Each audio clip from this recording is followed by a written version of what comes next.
Good day everyone! Today, pupunta tayo sa Southview Homes, Calindola, in San Pedro to visit their units. A single attached with 2 bedrooms and 3 bedrooms. So, let's see kung anong unit ang perfect for your family. This is Jun Yambao, your registered real estate salesperson.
High chair at saka high table. Okay? On this back door, ang makikita po natin dito ay yung ating kitchen na may na naka-tiles na siya and naka one stainless sink. After po niyan, ito naman po. On the ground floor, we have our toilet and bath. Tara, akit po tayo sa taas. On the second floor, we have 2 bedrooms. So, pasilipin po natin yung bedroom number 1. So, ito po yung ating bedroom number 1. So, napakaluwag niya. Kung mapapansin nyo, gumamit siya ng double na bed. Then, we have here our bedroom number 2. Then, supposedly, ito yung ating master's bedroom.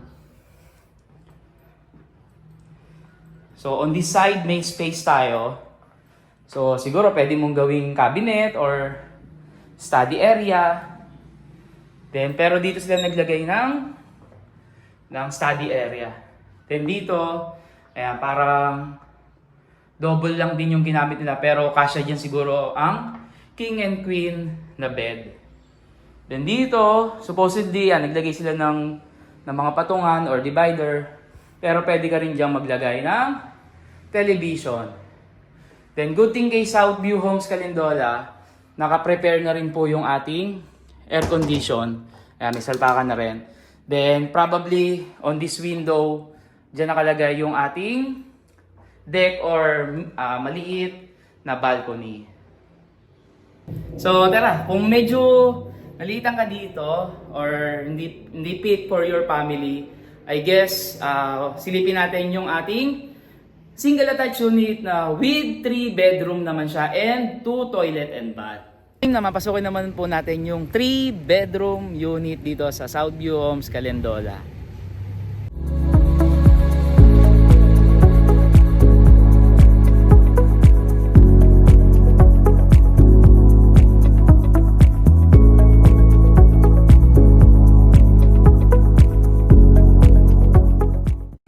Ayan, so dito naman po tayo sa harapan ng 3 bedroom unit natin dito sa Southview Homes, Calendola.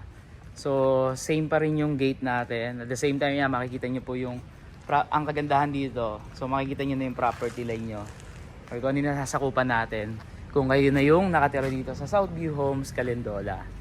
So again, yung fence and gate natin is not included, pati yung mga tanim po dito. Okay, pero pasukin na po natin, tara.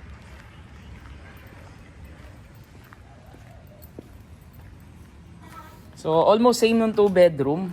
Kasi dito, ito pa rin yung provision natin for our garden. Then at the same time, ayan. So ito naman yung provision natin for our carport. Then ayan. So ito po yung pasad natin. So although may mga halaman, so yung window po natin is sliding, pero merong mga kagaya nito is naka-ano siya. Di siya nabubuksan. So good thing naman dito, malalaki yung mga window natin. So well lighted yung bahay natin. So tipid tayo sa kuryente, especially dun sa ating mga ilaw. So ayan. So ito naman yung setback natin dito sa gilid. Pero yun nga, as while I said a while ago guys, meron tayong dito, magkakaroon tayo ng deck. So ayan, access dyan. So ayan, magagamit ko po yung space for improvement, or kung hindi nyo pa naman kailangan magpa-improve, so pwede kayong maglagay dyan ng coffee table, or pwede nyo gawing tambaya with the family. So tara po, pasok po tayo.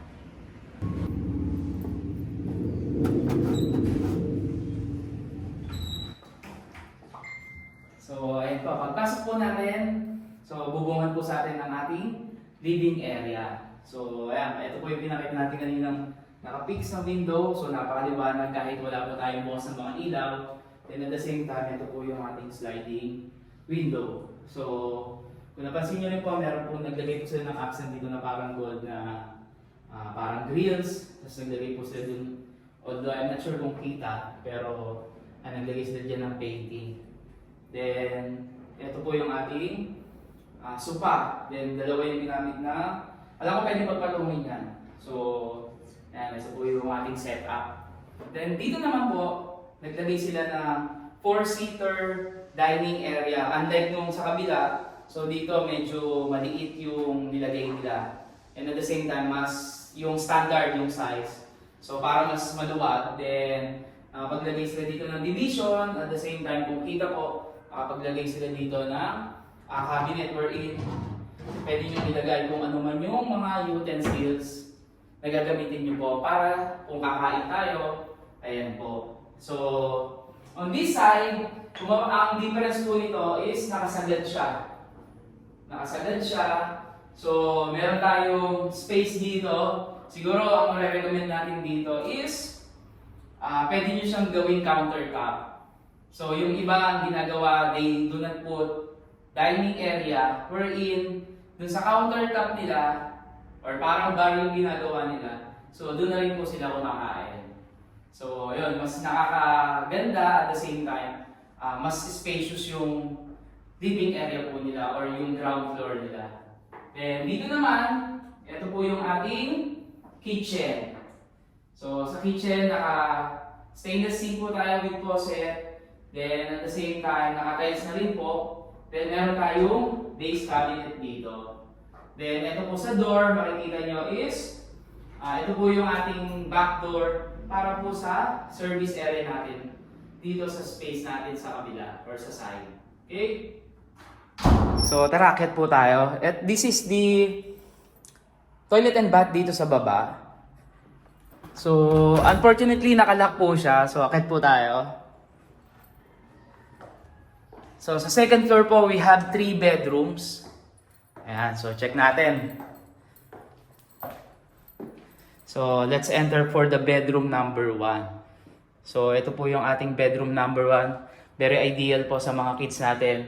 Kung mapapansin nyo po, may single na bed po siya. Then let's have bedroom number 2. Ayan. So another bedroom para po sa kids natin kung sila po ay may 2 anak.